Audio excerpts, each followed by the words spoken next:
again with Dr. Laura Rasha, Campus Dean of Kansas City University in Joplin. We're so glad to be here with you. You get me now. We're trading off. We get to both interview you today. Since we couldn't have you in person, we appreciate you coming via Zoom for us.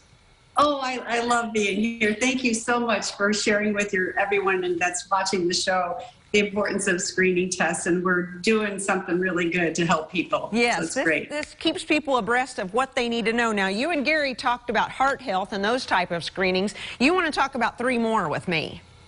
Yes, there are 3 more tests that are really helpful. It can, like I said, be associated with early detection of disease so that we can really stamp out these things progressing onto more serious matters. And the first one, Shelby, is a colonoscopy.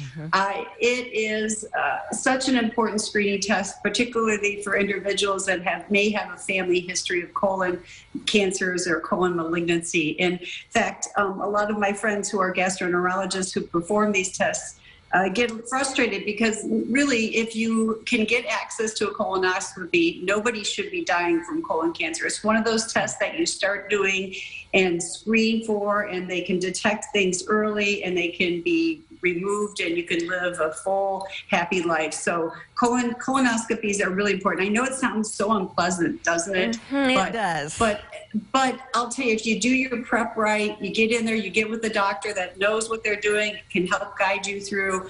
It's such an important test. The other one is the mammogram. They're all kind of uncomfortable, right? A mammogram. Yeah, none of them are much fun.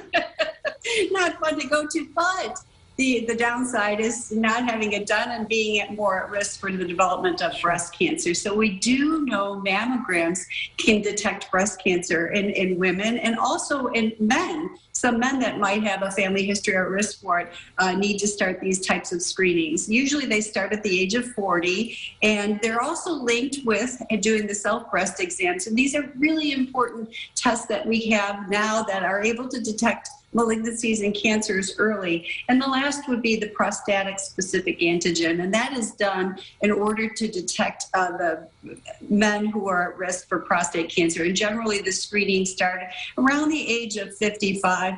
For some with histories, they might be done sooner and might be done more often, but this is another screening test that we do know can be linked with early detection of prostate cancer, can help prevent the development or progression. You can get in there and get some early treatment. And I know a lot of people think, oh, I don't want to do this. I don't want to do the colonoscopy and all that. But really, can you put their mind at ease that that's going to be an easy test? It is what detects things, and it really protects you and helps you live a full life if they would find something.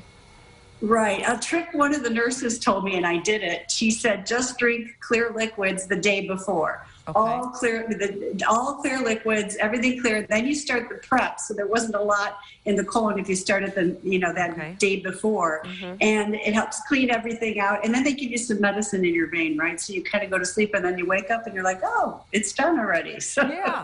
Yeah, it's relatively simple, but we think about drinking all that stuff and everything, but it's so important, so it's worth it to it. And the mammogram's kind of unpleasant as well, but it's important, and it's just a few moments of your time that can protect you for a lifetime.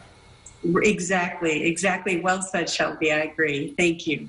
Yes, we appreciate you being here with us and giving us some update on these to keep us abreast of things that we need to know. And I hope a lot of people watching think, okay, I'm going to go ahead and get in on those screenings now.